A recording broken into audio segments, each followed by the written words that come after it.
Hello everyone, आप सबका स्वागत है एंशिएंट हिस्ट्री के लेक्चर में। ठीक है, इससे पहले वाले वीडियो में हम लोगों ने एंशिएंट हिस्ट्री का इंट्रोडक्शन पढ़ा था और कुछ टाइम के कॉन्सेप्ट को पढ़ा था और इम्पोर्टेंट कुछ फैक्ट थे वो पढ़ा था। ठीक है, पहले वो चीज़ों को रिवाइज कर लेते हैं, उसके बाद नेक्स्ट टॉपिक को देखेंगे। ठीक है, पहले देखिए एंशिएंट और मेडिवल सिर्फ प्री के लिए जरूरी है, modern and art and culture pre और मेंस दोनों के लिए जरूरी है। पोस्ट इंडिपेंडेंट और वर्ल्ड हिस्ट्री जो है वो सिर्फ मेंस का सिलेबस में आता है। ठीक है, तो वो आपको प्री के लिए पढ़ने की जरूरत नहीं है।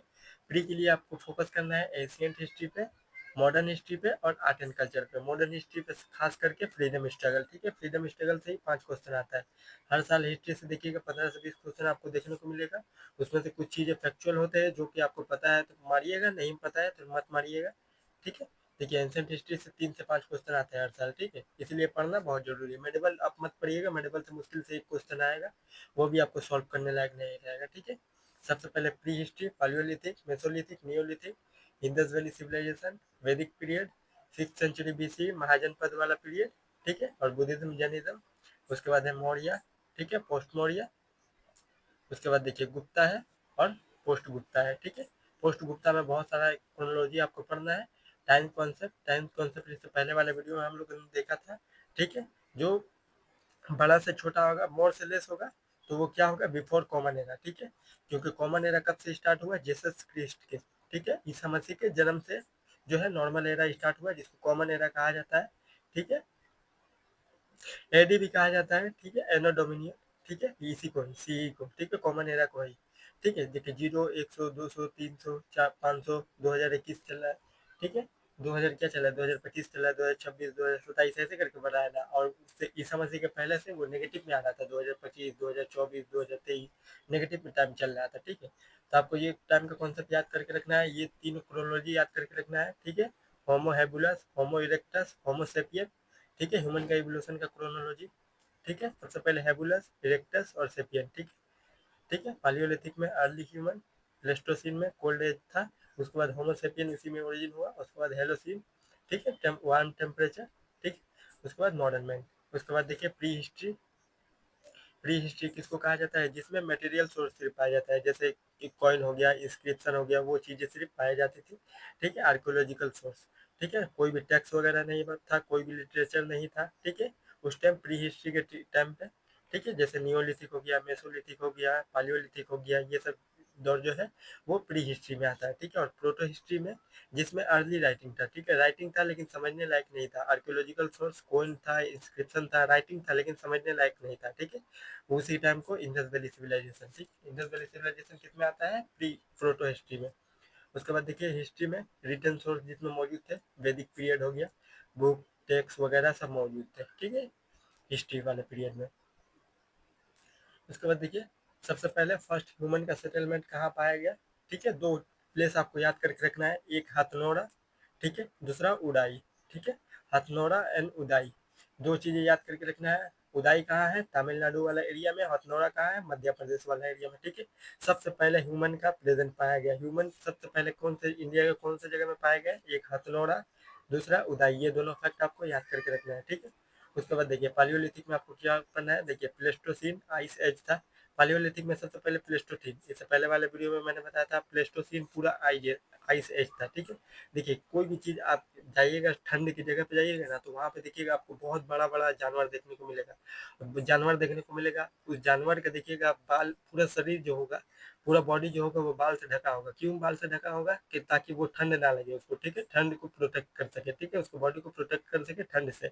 इसीलिए देखिए प्लेस्टोसीन में आइस एज था, टेम्परेचर बहुत ज़्यादा था, -20 से -30 डिग्री।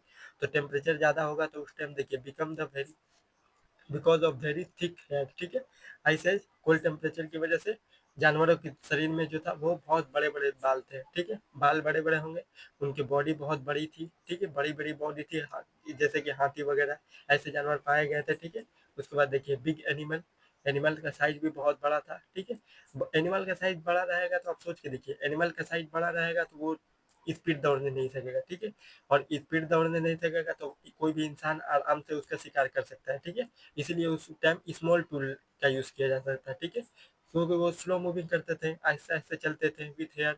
ठीक है, पूरा शरीर बाल से ढका होता था, आहिस्ते आहिस्ते चलते थे, इसलिए नॉर्मल टूल का यूज किया जाता था। ठीक है, पालियोलिथिक में इतना याद करके रखिएगा।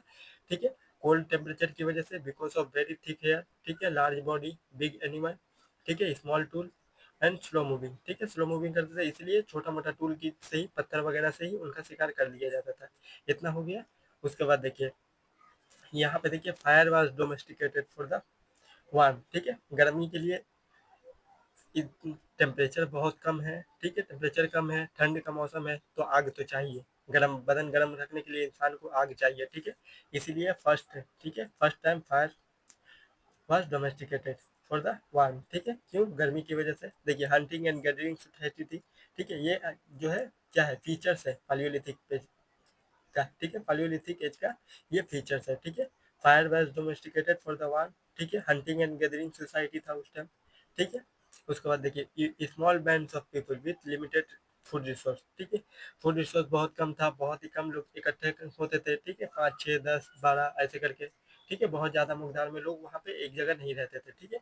उसके बाद देखिए live near and warm and near water resource, ठीक है, जितने भी पालियोलिथिक के साइट है वो सब देखिएगा दरिया के किनारे, ठीक है, नदी के किनारे और गर्म जगह पे थी, ठीक है, पालियोलिथिक के साइट, ठीक है। यहाँ पे देखिए ये जो एलोवेल प्लेन वाला एरिया था वहाँ पे कोई भी पालियोलिथिक का पीरियड में कोई भी जगह नहीं थी, ठीक है। इंडस वैली सिविलाइजेशन में भी यहाँ तक देखिएगा, क्यों, क्योंकि वो लोग देखिए एलोवियल प्लेन जो है वो जो बिहार वाला है, पूरी बिहार हो गया, क्या बोला जाता है, यूपी हो गया, झारखंड हो गया, उससे थोड़ा सा ऊपर वाला हरियाणा हो गया, नेपाल वाला इलाका हो गया, ठीक है, थोड़ा सा मध्य प्रदेश हो गया, वहाँ पे कोई भी ह्यूमन सेटलमेंट नहीं था, क्यों, क्योंकि वहाँ देखिए एलुवियल प्लेन है, वहाँ पे जंगल तो बहुत बड़े बड़े होंगे और वहाँ पे आयरन का यूज नहीं किया जाता है, जंगल को काटेंगे कैसे लोग, ठीक है, इसीलिए वहाँ पे कोई भी प्रेजेंट नहीं था। जहाँ तक देखिएगा प्लेटू वाला इलाका पे उनका सेटलमेंट था, प्लेटू वाला इलाका कम पैदावार होता है, गाछ वृक्ष कम रहता है, तो वहाँ पे लोग ज़्यादा रहते थे, ठीक है। देखिए यहाँ पे ये सब कुछ फैक्ट याद करके रखना है, बहुत इंपॉर्टेंट है ये फैक्ट, ठीक है।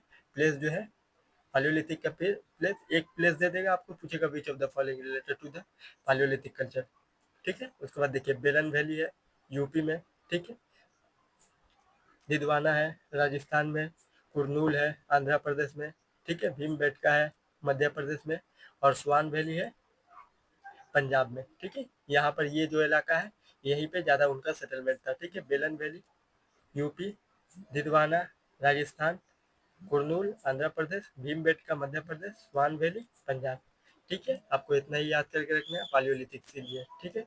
एक वीडियो में थैंक यू, बाय बाय।